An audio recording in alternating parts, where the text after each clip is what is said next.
오늘 성경 말씀은 사무엘상 27장 1절에서 12절입니다. 광야에서 도망치던 다윗은 사울과의 두 번째 만남 이후 계속해서 이스라엘 땅에 머물다가는 언젠가는 사울의 손에 붙잡힐 것이니 블레셋 사람들의 땅으로 피신하는 것이 좋겠다는 생각을 하였습니다. 그렇게 하면 사울이 자신을 찾기를 단념할 것이라고 생각하였습니다. 그래서 다윗은 블레셋 5도시 중에 하나인 가드로 갔습니다. 우리는 이 다윗의 선택에 대해 이유를 제기할 수 있을 텐데 그것은 블레셋은 이스라엘의 적국인데 왜 그리로 갔냐라는 것입니다. 그것도 예전에 그리로 갔다가 죽을 뻔했는데 순간 미친 척하여 겨우 빠져나왔는데 하필이면 왜 다시 가드로 갔느냐라는 것입니다. 당시 상황에서는 다윗으로서는 어쩔 수 없는 선택이었을 것입니다. 이스라엘 땅에 계속 머물면서 상황이 좋아지기만을 기다리는 것은 쉽지 않았습니다. 어딜 가든 사울의 첩자들이 그의 처소를 알릴 것이고 그러면 사울은 또다시 군대를 이끌고 자신을 잡으러 올 것인데 이런 일이 반복되다 보니 인간적으로 힘이 들었을 것입니다. 그래서 비록 적국이지만 그리로 피하기로 하였던 것입니다. 그리고 그의 선택은 옳았던 것으로 보입니다. 왜냐하면 4절의 기록처럼 사울이 이를 알고는 다시는 그를 찾지 않았기 때문입니다. 그리고 이전과 다른 것은 그때는 다윗 혼자였지만 이번에는 그와 함께한 600명의 무리들이 함께 갔습니다. 수는 늘어났지만 이들이 처음 아둘람에 모였을 때는 그저 환난 당하고 빚지고 마음이 원통한 자들에 불과했습니다.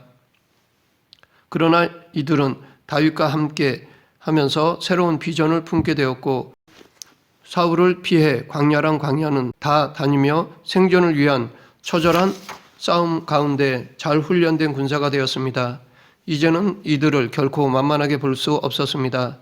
그렇다면 이번에는 블레셋 아기스 왕의 입장에서 보면 다윗 무리들과 싸울 작정을 하고 그의 요구를 거절하든지 아니면 다윗과 그 무리들을 받아들여 이들과 계약을 맺어 자기에게 유익하게 이용하든지 하는 것이었습니다. 다윗은 매우 유용한 인물이었습니다. 비록 사울에게 쫓겨다니는 신세였지만 이스라엘 백성들의 신임을 받고 있었고 과거에는 골리앗을 물리쳤고 블레셋을 많이 괴롭혔던 유능한 적장이었습니다. 무엇보다도 사울의 정치적 라이벌로 차기 왕이 될 가능성이 높은 사람이었습니다. 그런 다윗이 제 발로 자기에게 걸어왔기에 아기스 왕 입장에서는 저절로 굴러온 떡이라고 생각이 되었을 것입니다. 그래서 만약 그를 보호해주고 적절하게 대우해준다면 그 효용 가치는 매우 클 것이라고 생각하였습니다. 그를 통해 자기의 유익을 채울 뿐 아니라 적대 국가인 이스라엘의 전략, 전술도 알 수 있고 무엇보다도 이스라엘의 군사력도 약화시킬 수 있었기에 이것은 이중의 유익을 가져오는 것이라 생각했을 것입니다. 실제로 지금도 적국의 주요 인물이 망명을 신청하게 되면 적극 수용하고 있는데 그 이유는 그만큼 효용 가치가 있기 때문입니다. 블레셋 가드왕 아기스는 이러한 정치적인 판단에 따라 다윗 무리들을 받아들이면서 자신의 부하로 삼고자 하였습니다. 이때 다윗의 입장에서는 두 가지 일이 있었습니다. 첫째는 블레셋 가드왕 아기스의 신뢰를 얻는 것이었고 둘째는 그의 감시로부터 어느 정도 거리를 두는 것이었습니다. 그래서 다윗은 아기스에게 자신이 왕도에 사는 것이 합당치 못하니 지방 성읍 중에 한 곳을 자기에게 주어 그곳에 살게 해달라고 청하였습니다. 이에 아기스는 다윗에게 시글락을 주었습니다. 시글락은 가드로부터 남쪽으로 어느 정도의 거리가 떨어진 곳으로 다윗에게는 최적의 장소였습니다. 가드로부터 거리가 있으니 가드 왕이 직접적인 감시로부터 벗어날 수 있었습니다. 그리고 또 하나의 이점은 그동안 피신 생활을 했던 자신과 무리들의 가족이 정착할 수 있게 된 것이었습니다. 다윗이 약 10년 정도 피신 생활을 한 것으로 보는데 지금까지 도망자의 신세로 이곳저곳 피해 다녔고 그것도 척박하고 황량한 광야로 다니다 보니 다윗과 무리들은 곤고하였습니다. 그러하기에 다윗과 무리들과 가족들에게 필요한 것은 평안한 정착 생활이었습니다. 물론 그것이 영원히 있을 곳은 아니었지만 지치고 고된 그들에게는 큰 위로가 되고 안식처가 되었습니다. 이렇게 해서 다윗은 시글락에서 1년 4개월 동안 머물게 되었고 후에도 시글락은 다윗 소유로 남게 되었습니다. 이제 다윗에게는 해결해야 할 또 다른 문제가 남아 있습니다. 그것은 블레셋 가드왕 아기스의 신뢰를 얻는 것이었습니다. 이를 위해 다윗은 무리들을 데리고 구슬 사람들과 기르스 사람들과 아말렉 사람들을 습격하였습니다. 11절 하반절을 보면 여러 번 습격한 것으로 보이는데 구슬은 블레셋 평야 남쪽의 시내반도의 북쪽 지역인데 거기에 살던 민족입니다. 여호수아 13장 11절에 나오는 바산 남부 골란 고원 지역에 있는 구슬과는 다른 지역입니다. 기르스 사람들 역시 시내 광야 북쪽의 스루 광야에 살던 종족이었고 아말렉 족속은 시내 반도에서부터 가나안 땅의 남쪽인 네게부 광야에 이르기까지 넓게 분포하며 살았습니다. 이들 세 종족은 8절에서 언급하는 것처럼 술 광야와 애국 국경선에 이르는 전 지역에 걸쳐 살고 있던 민족들이었습니다. 다윗은 이들을 습격해서 가축들과 재산들을 빼앗았고 사람들은 한 사람도 살려두지 않았습니다. 그리고 그 약탈물의 일부를 아기스에게 바쳤습니다. 아기스는 흡족하게 받으면서 어디서 얻은 약탈물인지 물었고 다윗은 유다의 네겝과 여라무엘 사람의 네겝과 겐 사람의 네겝을 쳐서 얻은 것이라고 하였습니다. 여기서 네겝은 브엘세바 지역부터 시작하는 남쪽 광야 지역으로 유다 지파에 속한 지역과 여라무엘 족속과 겐 족속이 거주하는 지역으로 나누어져 있는데 그곳을 쳐서 얻은 것이라는 것입니다. 즉 이스라엘과 우호적인 족속들을 쳐서 얻은 것이라고 하였습니다. 이것은 사실이 아니라 거짓말을 한 것입니다.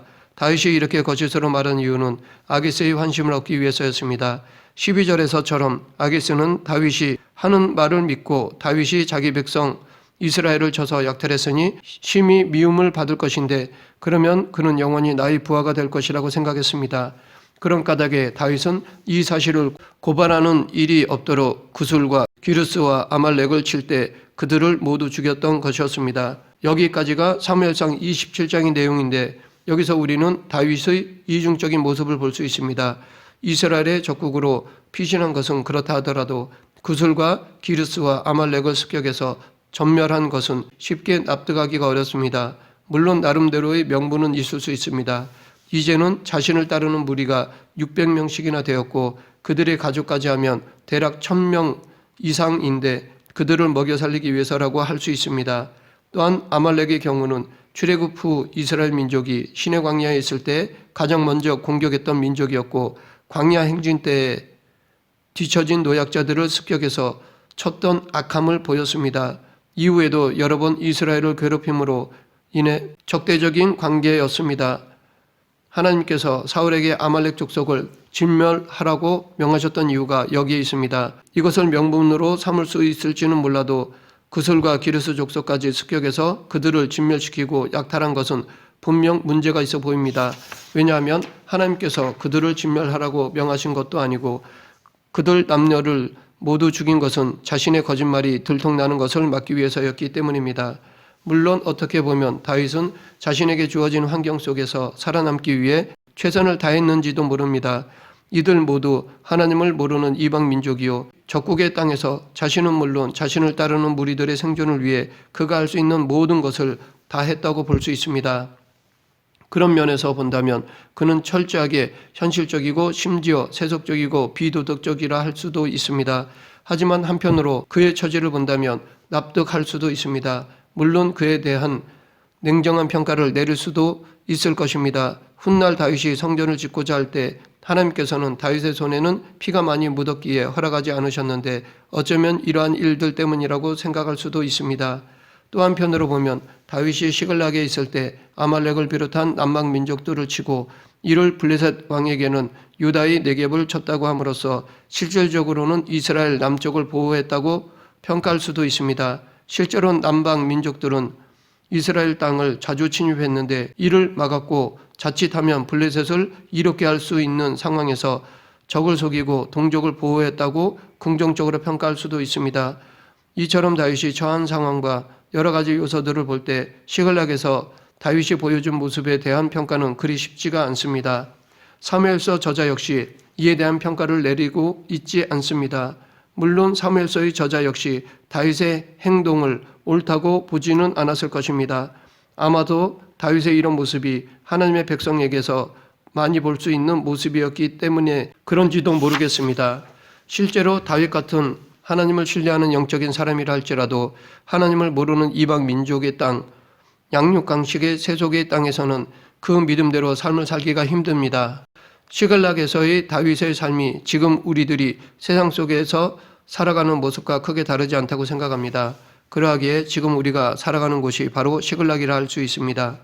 우리 역시 하나님을 믿는다고 하고 하나님께서 원하시는 삶이 무엇인지를 알지만 실천적 무신론으로 살아갈 때가 많고 세상 사람들이 살아가는 모습처럼 철저하게 양육강식의 삶을 살아가는 경우가 많습니다. 때론 잠시 믿음을 내려놓고 혹은 양심을 저버릴 때가 많이 있습니다. 도덕적으로 옳지 못한 행동을 할 때도 있고 비록 선의라 할지라도 거짓말도 많이 합니다. 물론 우리 역시 살기 위해 어쩔 수 없다는 나름대로의 이유가 있고 어쩌면 명분까지도 내세울 수 있을지 모릅니다. 그러나 그것을 결코 옳다고는 할 수 없습니다. 시글락에서의 다윗의 행동이 나름대로의 상황과 여건에 따른 명분이 있었다 할지라도 그것을 옳다고 할 수 없는 것처럼 세상에서의 우리의 의롭지 못한 삶 역시 하나님 보시기에 합당치 못합니다. 27장에서는 하나님이 언급되어 있지 않습니다. 다윗의 입에서도 하나님의 이름이 나오지 않습니다. 물론 다윗이 하나님을 잊고 살지는 않았겠지만 어쩌면 다윗은 그가 처한 상황 속에서 또한 그의 옳지 못한 행동으로 인해서 하나님을 잠시 자신의 생각의 뒤로 미뤄 놓았는지도 모르겠습니다. 그로 인해 비록 다윗이 이방 왕 밑에서 육신의 평안함을 누릴 수 있었는지는 모르지만 그의 신앙은 더욱 침체될 수밖에 없었음은 분명하다고 생각됩니다. 왜냐하면 그가 이스라엘 지경에서 사울에게 쫓겨다닐 때는 하나님의 도우심과 구원만을 의지하고 소망했지만 블레셋 사람의 보호 속에 있을 때는 하나님만을 온전히 바랄 수 없었기 때문입니다. 세상 사람들은 자신들의 뜻대로 살아도 되지만 하나님의 백성은 하나님의 뜻을 떠나 살려 하면 더 큰 어려움과 고난이 닥치게 됨을 기억해야 할 것입니다. 그것은 하나님께서 자기 백성의 길을 친히 주관하시고 인도하시기 때문입니다. 하나님이 예비하신 길이면 그 길이 고난의 길이라 할지라도 감사함으로 감당하는 성도의 삶이 되어야 할 것입니다. 그럼에도 불구하고 시글락에서도 하나님께서는 다윗과 함께 하셨습니다. 블레셋 가드왕 아기스가 다윗을 의심하고 경계하려면 충분히 그럴 수 있었지만 하나님께서는 아기스가 다윗을 믿도록 하셨고 오랜 피신 생활에서 지치고 상한 그들에게 오래간만에 한 자리에 정착하며 살 수 있도록 지켜주셨습니다. 그렇게 해서 시글락은 블레셋 땅이었음에도 블레셋의 손길이 미치지 못했고 사울의 손길은 더더욱 미칠 수 없는 곳이 되었습니다. 더욱이 자칫 블레셋을 도울 수 있는 상황에서도 막으셨고 이렇게 하나님께서는 시글락에서도 다윗과 함께 하셨습니다. 이것은 마치 우리에게 있어 주일뿐만 아니라 나머지 세상에서의 삶에서도 하나님께서는 은혜로 함께 하시는 것과 같다고 하겠습니다. 그리고 하나님께서는 시글락에서도 겉으로 드러나지 않게 함께 하시면서 다윗을 계속해서 당신의 사람으로 만들어가고 계셨습니다. 우리는 다윗을 신앙의 위대한 영웅으로 보지만 그 역시 우리와 같이 연약하고 허물이 많은 사람이었습니다. 주어진 현실에서 넘어지기도 하고 그리 옳지 않은 행동도 하였습니다. 그럼에도 그를 하나님의 마음에 합한 사람이라 하는 이유는 그를 택하신 하나님께서 그와 함께 하시면서 그를 당신의 사람으로 만들어 가셨기 때문입니다. 모든 것이 하나님의 은혜입니다. 모든 것이 합력하게 하셔서 선을 이루어 가시는 하나님의 은혜가 시글락에서도 있었고 또한 우리의 삶에서도 동일하게 있습니다. 말씀을 맺겠습니다. 다윗은 사울을 피해 적국인 블레셋으로 도망쳤습니다. 그곳에서 1년 4개월을 살면서 의로운 모습을 보이지 못하며 단지 목숨만 부지하였습니다. 그럼에도 하나님은 여전히 다윗을 지켜주시고 보호해 주셨습니다. 오히려 그런 상황 속에서도 다윗을 통해 당신의 뜻을 이루어 가셨습니다. 지금도 현실적으로 믿음을 지키기 어렵고 힘든 상황과 여건이 되어 흔들리거나 넘어질 수 있습니다. 그럼에도 하나님은 여전히 우리와 함께 하시고 그의 의로운 손으로 붙잡고 있다는 것을 믿어야 할 것입니다. 그리고 다시 하나님에 대한 전적 신뢰를 회복해야 할 것입니다. 고난 넘어 하나님의 은혜를 바라보며 매 순간 믿음을 지키는 저와 여러분이 되길 간절히 축원합니다. 기도하겠습니다. 생사와 화복을 주관하시는 하나님 아버지, 어떤 상황과 여건 속에서도 하나님에 대한 믿음을 잃지 않게 하시고 그 믿음을 지키는 데 있어서도 변색되지 않게 하여 주시옵소서. 예수님 이름으로 기도드립니다. 아멘.